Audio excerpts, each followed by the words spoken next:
Our workshop is called Trauma Informed Food Security Panel. We have an excellent moderator, Dana Brown.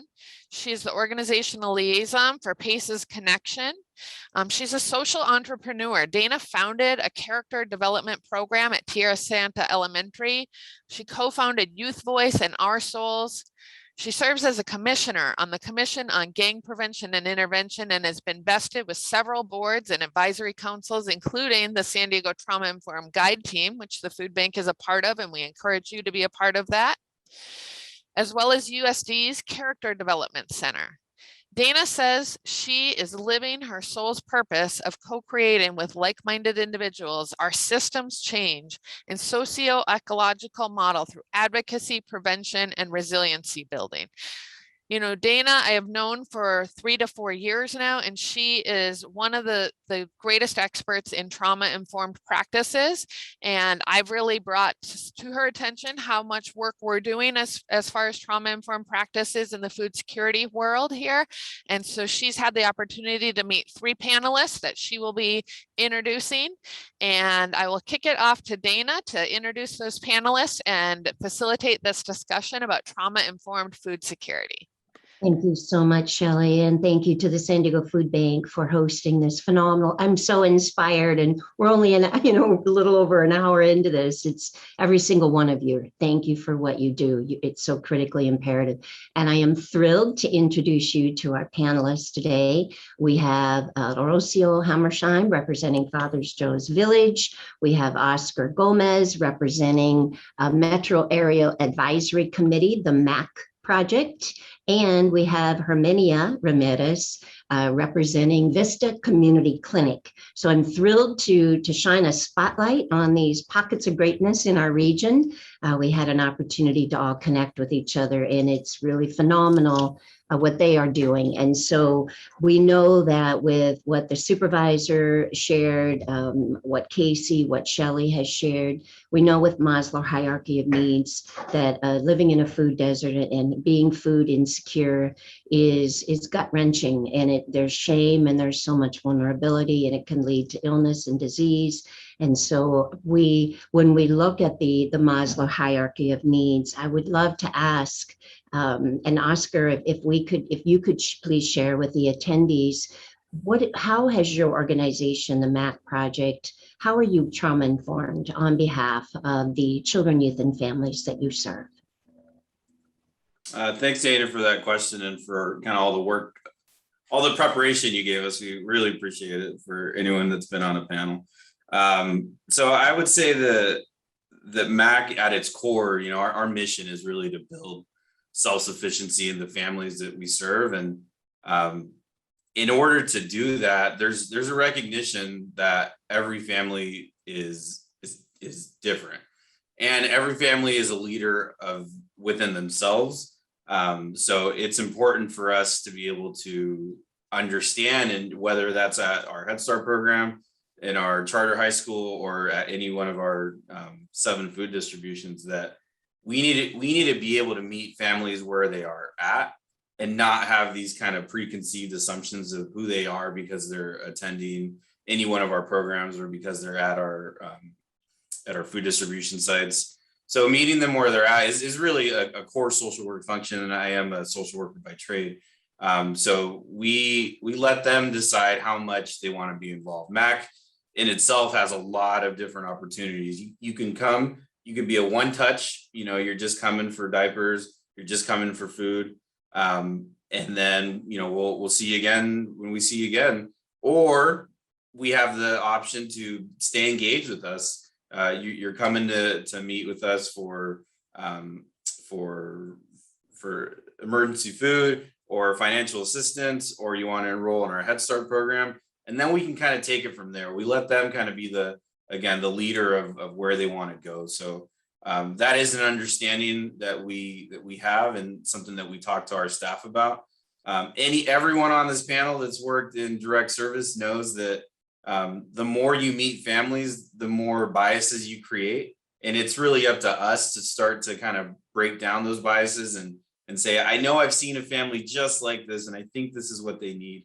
But we have to talk those feelings back, or talk those thoughts back, and say, this is a new family with their, they're a product of the environment that they are currently living in.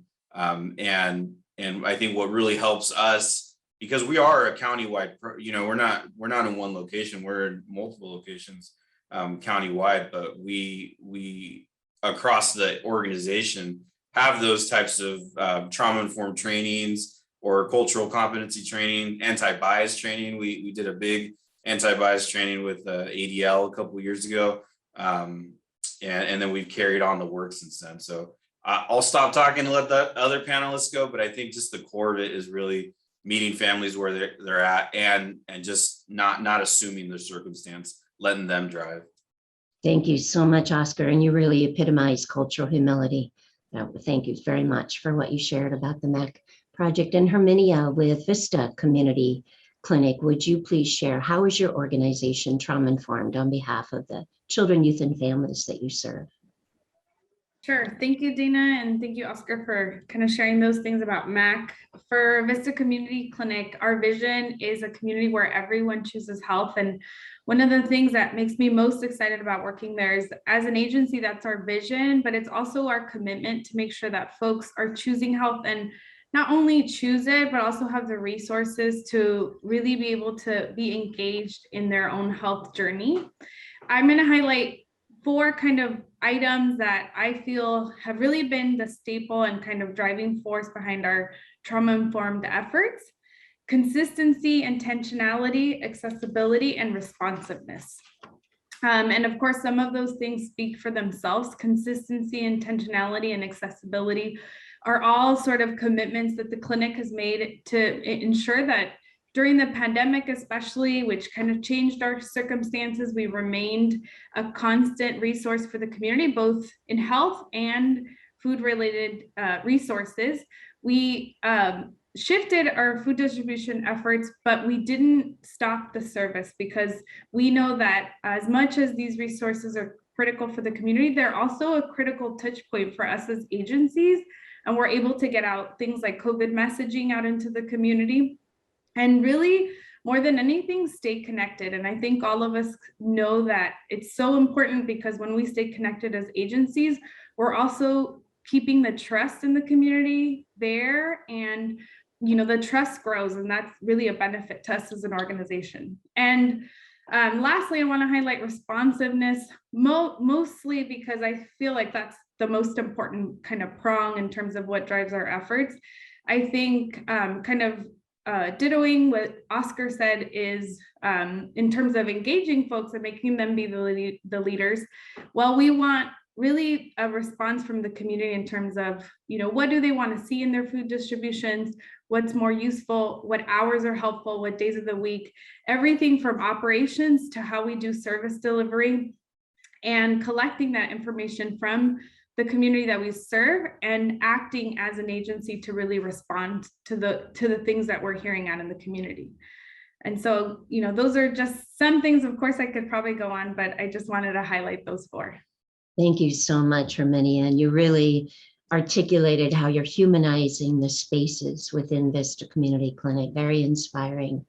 Thank you. And Rocio, please share on behalf of Father Joe's Village, how is your organization integrating trauma-informed nutrition on behalf of the children, youth, and families served? And you're on mute, please. Thank you, and good morning to you all. And it's a pleasure to be here, and very excited about today's events. Father Joe's Villages, our mission is to end homelessness one life at a time.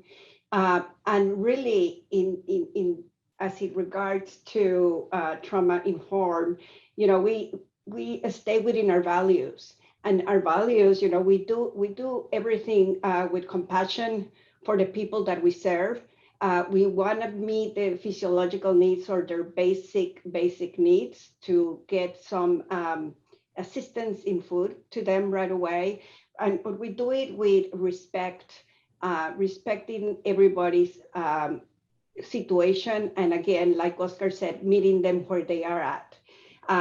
We empathize with them, ensuring that, we provide training to our teams in trauma-informed poverty and many other trainings so that people really can empathize with the clients that we serve.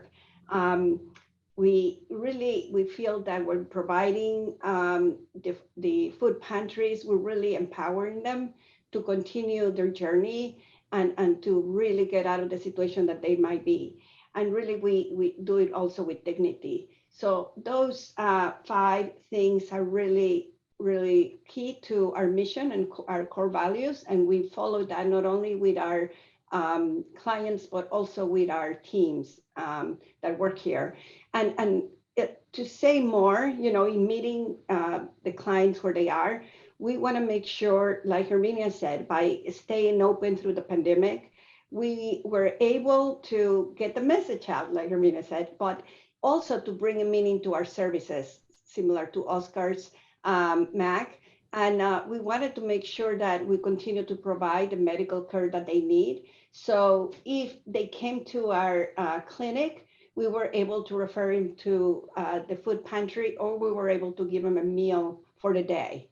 So we felt that we were trying to meet the clients. It didn't matter what service they came to. We would always meet them with dignity, with respect, empathy, and dignity. So that's how we did it. Thank you so much, Rocio. That is human-centered design and very, very healing-centered strategies and practices. Very inspiring. And Oscar, please be so kind with the pandemic of COVID-19, how did the MAC project respond, your community responsiveness and shifting your organization with respect to the pandemic? If you could please share any successes and challenges, please. Yeah, I would say, MAC has always been responsive to the community and the services that we're providing, from affordable housing. We have about 1,000 units of affordable housing across the county, with 1,000 more coming online in the coming years. And we have this approach where we bring services to the community. So before the pandemic, we were already providing food assistance at our affordable housing, in our affordable housing units. And I would say we were probably getting around 6,000, serving about 6,000 families a month through those programs, and also in our Chula Vista headquarters and our Vista headquarters. But with the pandemic and the just increased need, we doubled that. We doubled the amount of families that we were serving because the need was there. I remember just being here. I'm in the city of Vista. When the pandemic first started, diapers was a huge need where we had lines of 600, 700 individuals that were just coming to get diapers. And then as things started to shift, then of course we were shifting with the needs of the community. So it went from diapers to emergency. Initially, before all the unemployment benefits kicked off, there was a lot of emergency financial assistance. So then we got on the philanthropic side and working with our partners to distribute emergency financial aid. And then it seems like the stable need has always been food through the pandemic. So really reiterating what Herminia was saying is that our focus was always on the community, and it was really incumbent on us, and something that our CEO Arnulfo Manriquez really emphasizes is that it was a call on us to lean in, where we were serving 2,000 families in Head Start and thousands in our other programs. So we had to shift very quickly to figure out how we were going to not take away services from the community, but to add services. So yeah, I definitely think that the model that we have of being in the community, so we're in East County and South County and Central San Diego, and then in North County, and that reduces, by being in those communities that are very walkable, we are making sure that that regardless of transportation status, you can go somewhere and and pick up food. At our affordable housing programs, we also have these like case managers that are working on workforce development, and through our Head Start program, that's a two gen model where we're not only working with our young children, we're also working with parents, grandparents, and caregivers to ensure that they have what they need. And kind of going back to Maslow's, is looking at the whole family concept. So I would say that the challenge for all of us on this call was how do we number one, operate in a safe environment where our volunteers, our employees don't feel like we're putting them at risk by supporting the community. So having very strict COVID regulations, and having really good network of partners that can help us plan. I know the food bank has been just phenomenal at being able to pick up the phone and say, hey Wendy, down in or up here in North County, this is what we're thinking about doing. What do you think about this? Or calling Edminia and knowing kind of what VCC is doing and how we can partner together.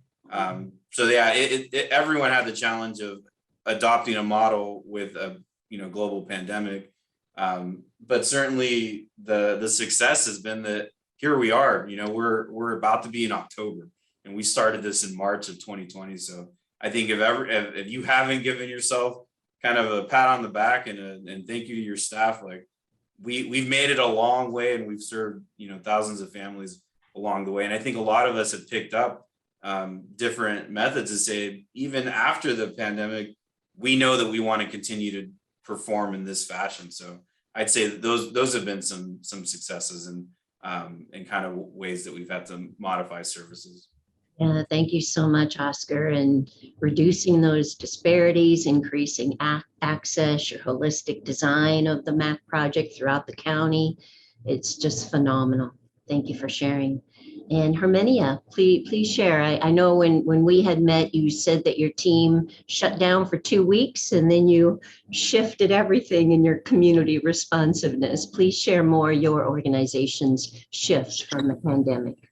Yeah, thank you for that, Dana. Those were some very interesting 2 weeks, I think, not just for our organization, but for everyone here. And we sort of took those 2 weeks in March to kind of regroup and really work to operationalize, like Oscar mentioned, how we were going to expand access, how we were going to shift distributions that were 1 day walk up and served 200 to 300 people at a time, and how do we operationalize that, and with the goal and intention to create more access. So one thing, I'll start by talking about how did we operationalize it and how we expanded access. So it's so interesting for our organization. We hosted 1 day walk up food distributions, and over the course of the months, we hosted these distributions 3 days out of the month. Well, that quickly shifted to an appointment-based system that was drive up and walk up, and provided access all throughout the month. So through that mechanism, we were able to expand accessibility to community members.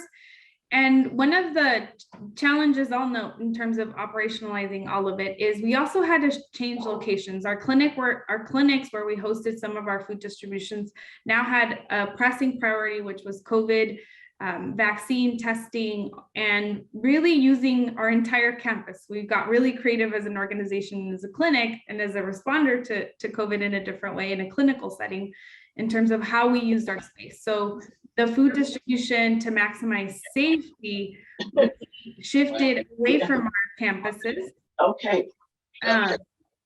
And we went to community-centered locations. Some of our key partnerships in doing this were our local cities, where we were able to go out to local parks and community centers, and really those community, I would say, hearts of the community locations, because these are the places where community trusts, where community is already going, where we're creating this natural connection and using partner leverage trust to really compound on that. And I would say our biggest win was the community locations, because we got creative and we were able to use local parks, which hadn't been historically a site that we used. And so that was one of the ways that we worked around it. I think there's still, of course, a lot of challenges to work towards addressing. How do we address weekends when our offices are not regularly open? And we're certainly looking at how we can expand access in doing so, but those are some of the things that we worked on. And then one big thing that changed for us is our distributions were volunteer led in the past. And we know that volunteers to any organizations don't have the same healthcare protections that staff do. And so we shifted away from a volunteer model for a little while until we could ensure that our volunteers who came to support our food distributions really also benefited from that safety in the highest levels. And so now that a lot of our volunteers have had access to the vaccine, they're certainly coming back to our food distributions and really leveraging their support now and really getting creative. Thank you so much, Herminia. And it's fantastic how Vista Community Clinic shifted to having the food distributions in the park because of the accessibility and the trust and those partnerships. Very inspiring. Thank you so much. And Rocio, please share on behalf of Father Joe's Village how your organization shifted in the pandemic, and if you could speak to about your volunteer-led process, and if you could include how you help serve the homeless. Oh, absolutely. Thank you. We were already, and we always have been a 24/7 operation. So we just didn't miss a beat. Actually, we increased that. At Father Joe's, anyone and everybody can have a free lunch every day of the year. So that was already available for the people that were on the street, plus our people that live here. However, what we did increase right away, we included breakfast and dinner as well for anyone on the street. So we utilized the same line, the same process that we already had for lunch, and we increased breakfast and dinner. We didn't allow anyone in our dining room, so we shifted to go food only, but everybody gets a warm meal every day. In addition to that, we went out and served the same meals, warm meals, in 3 different locations. And like Herminia said, we also included in those locations the parks. So we were always consistent at the same location, so people knew that they could come to that area, to that location, to get a warm meal or 2. We utilized some of our thrift stores because they were close, so we utilized some of those as locations where we served as well. In addition to the warm meals, we went the other way and we started preparing meals that were frozen. And we knew that our clients in permanent supportive housing needed assistance as well. So we prepared meals, we freeze them, and then labeled them properly and distributed them to our clients that were in the buildings and couldn't get out to get some meals. In addition to that, we also brought emergency food pantries to them as well. So not only did our great partnership with San Diego Food Bank help us to increase the number of food pantries that we distribute at our location, but we also included them to bring them to those people mostly in need that couldn't leave their homes.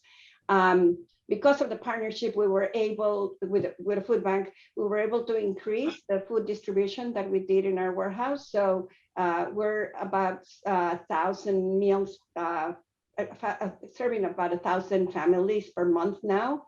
And you know, we never close. It's consistency. That's what people are looking for. So we have set hours, set days, and doesn't matter what happens. We're here, we're open, and they can always get a box of food to take with them. We started customizing some of the meals, some of the pantries, if people showed up and they had children, we asked them if they needed diapers, we asked them if they needed different types of food, as well as if they were seniors or have extended families. So we didn't reduce the number of food pantries that we gave, but maybe we increased them as well. We also pivoted in the healthcare side. We started our street healthcare program. So we actually go out on the street and provide healthcare to people that are in need, that are homeless, and as well as our outreach workers that are out there in the community. They now carry some food pantries with them if they see that it's needed, but we customize those pantries for them because we know that the people on the street might not have the means to cook or anything, so they get more ready, prepared food when they go out. We also partner with some other organizations and some other chefs in San Diego, and the fishermen as well in San Diego. So we were able to work with the overstocked fish and the chefs to prepare meals in a program that it was called Fish for Families. So these batches of meals were brought to our Father Joe's, and we separate them, and then we feed, we send them to different community centers so that some of the other people can be having a warm meal as well. So I think it's a combination of it all, having the consistency where we are and expanding the services that we serve to the community and meeting people where they are. So I think that kind of summarizes what we did during COVID, and we're still doing. Like Oscar says, we continue doing this and we haven't stopped. Thank you so much, Rocio. So many phenomenal programs that Father Joe's Villages provides for homeless and those in supportive housing and those that are in need in many ways. It's very inspiring. Oscar, I know you touched on it a little bit. Would you please share a little bit more how the MAC project through cultural humility builds trust with the families that you serve? Yeah, certainly. I think that we definitely pride ourselves in being, we are an employer of choice, and we are, one of the largest employers, I would say probably in North County. And one point of pride for us is that a lot of our staff are bicultural and bilingual, and many of our team are former participants of our programs. So if you want to talk about trusting an organization, there's that. If they trust us enough to to come work for us and then carry the brand forward, and that's something that we are very proud of. A lot, like we have center directors right now that were former Head Start parents and management and all through the ranks. So we live and work in the communities that we serve, and we think that's very important. That we come from those communities because we understand those communities. I think through COVID, we have all seen the need to have, I think Herminia said this earlier, like the trusted messenger model. And we know that community-based organizations like ourselves are well known to the community. So when it comes to those fears, the pandemic was one thing, but before the pandemic, there was already kind of this distrust in government and fear of public charge and fear of these other things that could affect immigration status and the like. So if the MAC brand is known, if the Father Joe's and VCC brand is already known to the community, it just helps make those connections a lot smoother, and it removes a barrier by just they see what we're doing in Head Start, they see what we're doing in affordable housing. So it just opens up a door to say like, oh, these guys have been here, and we've been here since 1965. So there's something to say too about just kind of longevity in the community. But that doesn't mean, when we started out, MAC was founded as the Mexican American Advisory Committee. But we wanted to ensure that we know that the demographics of the community are shifting. So it's not just that we're serving the Mexican American community, we're serving everyone. So a way that we stay, culturally humble is that we recognize that communities are shifting. And right now we are going through a process of going through community needs assessment data, looking at community demographic data to say it's not just, even in our job descriptions, it's not just English, Spanish only, right? There's a lot of other languages that are moving across the county that we need to be open and welcome to rewriting our job description. So I would say that that's one way that we stay connected to the community. And another great practice that I think should be replicated everywhere is that we have a parent-led board. So we have a board of directors and we have a parent policy council that, just like a board, goes through our program budget, our programs, policies and procedures. They at one point they were the ones that were hiring the directors of programs, but that model kind of shifted. But that is getting a community voice on your board. And not only do they serve on the parent policy council, but we have community voice at our board of directors level, and our board of directors reflects the communities that we serve, as does our leadership team. So I would say that's one thing that we are also very proud of and able to say, we can't make these shifts in the community without, number one, data, but without community voice. And I think that we do a good job of getting that that stakeholder input and stakeholder buy-in. Yeah, Oscar, that I concur with you 1,000%. That should be replicated everywhere. All boards in our nation should be parent-led, and or certainly who is served. And that is really uplifting to know. And hearing you share about the culture of the MAC project throughout the county, you know, it's beautiful because folks can show up their authentic self, and that's a feeling that who is served, that's a feeling that they receive from. So thank you for sharing all of that. And you did mention, Herminia, the trusted messenger model. Would you tease that out a little bit more through cultural humility? How is Vista Community Clinic building trust with who you serve? Sure. And for those of you who might not be familiar with the trusted messenger model, there's a lot of kind of connotations that go to it, or go with it.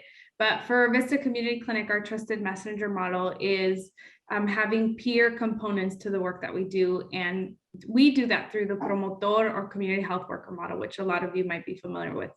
And for our organization, when I mentioned the 3-day walk-up events, those are all facilitated by promotores, by community health workers in our community.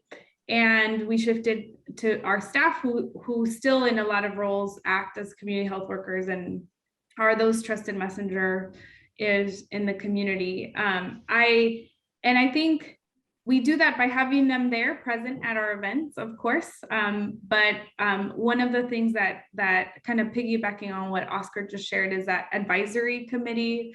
And for us as a clinic, we have a patient advisory committee that really provides feedback on our operations, but also provides feedback on things like food distributions and other resources that we offer.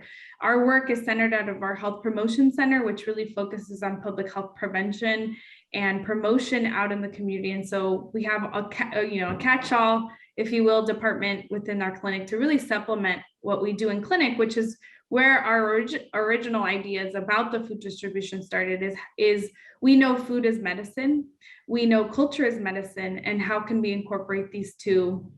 And on top of that, community is medicine, and how can we bring all of these sources together to really be responsive? And I'll come back to responsiveness as my response to this question, because I think it takes a lot of organizational commitment to be responsive to the community. You can do surveys, but if you don't act on those surveys and if you don't respond to those surveys aren't very useful. So it really goes beyond that data collection point to really operationalize what the community is saying, what the community needs, and really bring that forth. And I think as organizations, if we are responsive, then we by default gain trust, right? All of us understand about being, folks that commit to our word and follow through.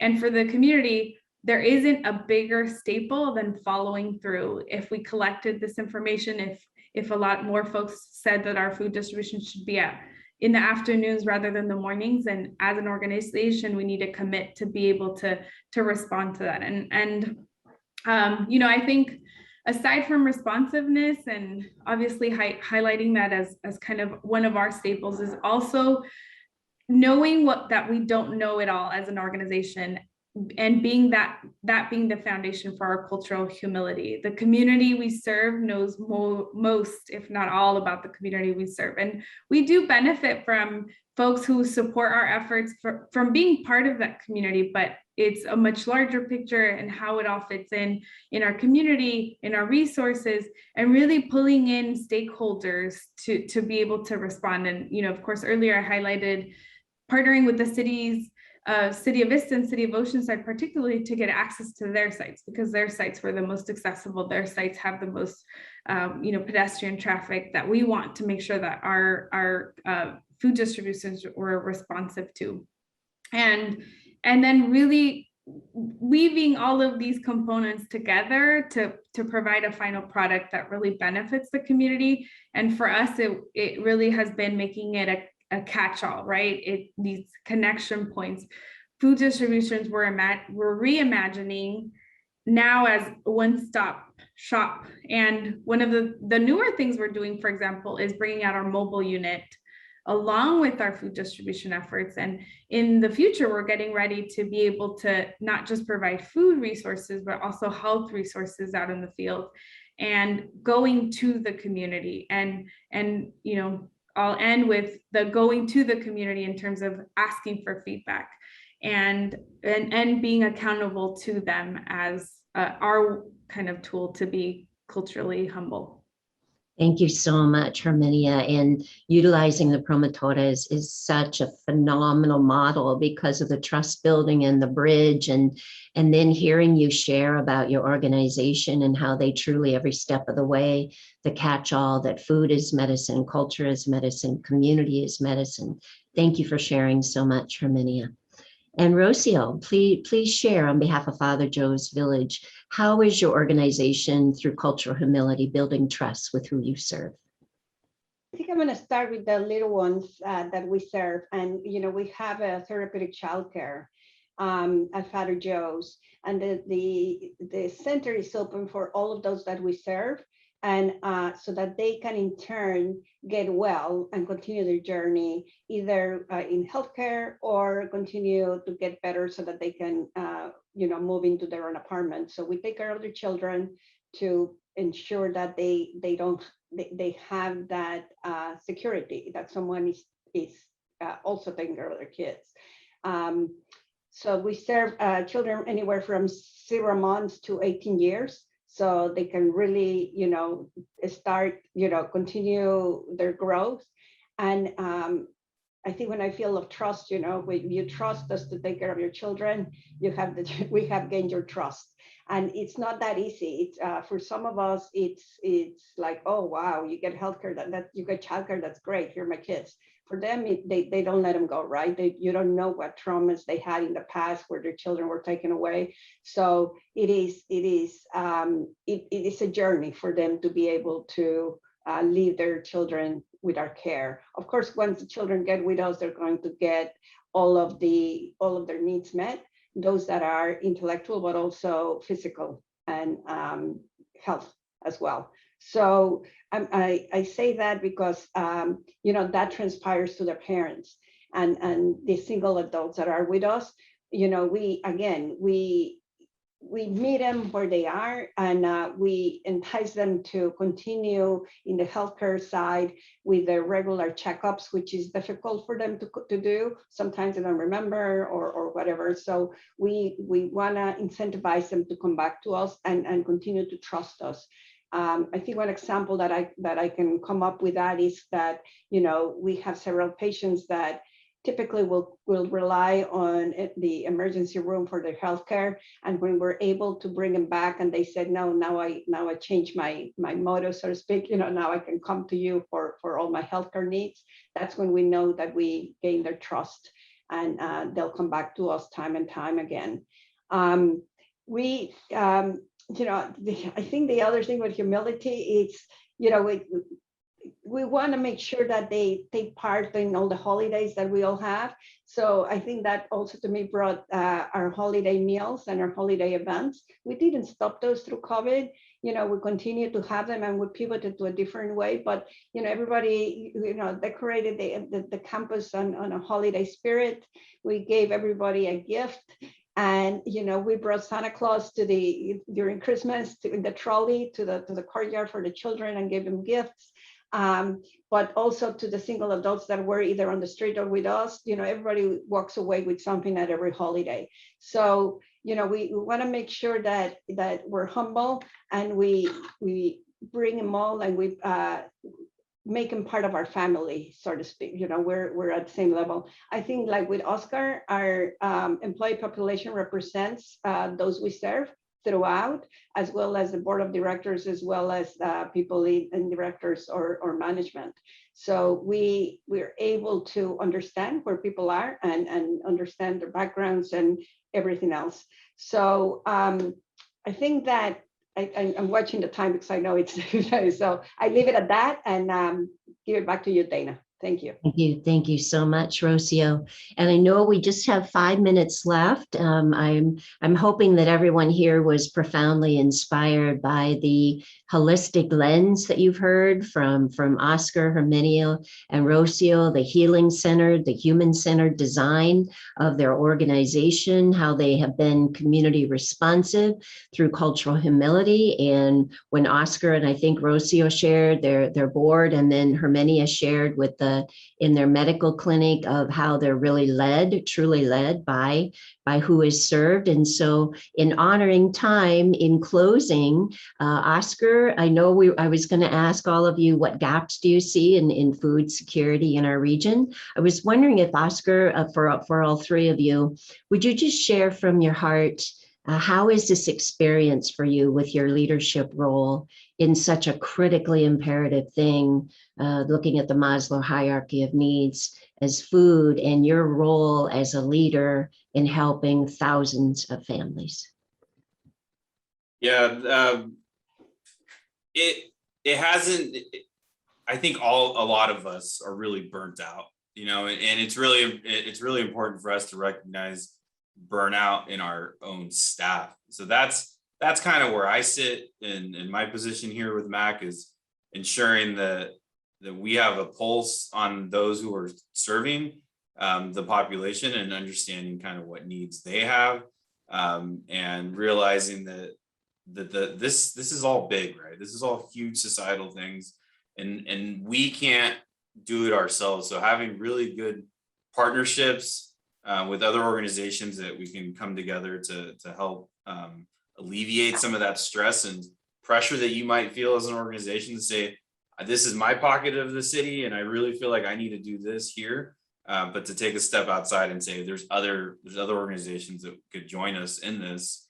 But then also that's been my calling, is really from the leadership front, is making those relationships. But the other part of it is ensuring our staff are themselves in a good headspace to be able to support those in need.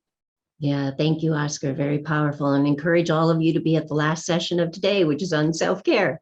And Herminia, please share your heart, your leadership role, and you're impacting thousands of lives.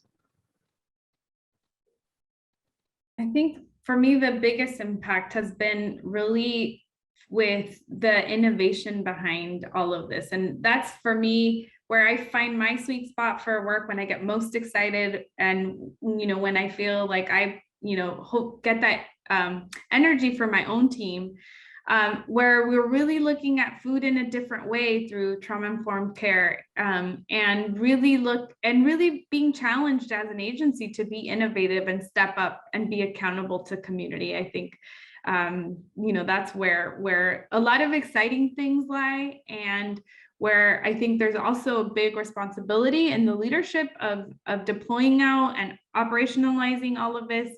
And so for me, those are kind of my closing thoughts. And thank you for that question, Dana. I think it was fun to think about. Thank you so much, Herminia. And Rocio, please share your heart, your leadership role in impacting thousands of lives. I don't take it lightly, let me tell you. It's a huge responsibility, but one that I really enjoy. I think that I want to make sure that we secure the resources that we need, not for all of those people we serve, and we serve a wide variety, everybody and everybody. And thinking back, is reaching back to those donors, either corporate donors or individual donors that are able to help us to get through not only COVID, but continue doing our services. We were able to get a lot of, for example, PPE that when at the time that was very scarce, we were able to get it to give to those that mostly need, that were on the street, and we were able to take care of themselves. So as well as taking care of our employees, to again, that they could be safe and secure during an uncertain environment. So really securing the resources, being nimble and being innovative, and looking at different resources outside our organization and within an organization, pivoting those schedules so that we could meet people where they were on our team, so they could serve those we serve. Thank you so much, Rocio. And Shelley, thank you again for this wonderful opportunity. I hadn't been blessed to know Oscar, Herminia, or Rocio before this opportunity, and I want to keep in touch because I'm just so inspired by all of you and what you do. So thank you, Shelley, and thank you to the San Diego Food Bank for bringing together this incredible conference.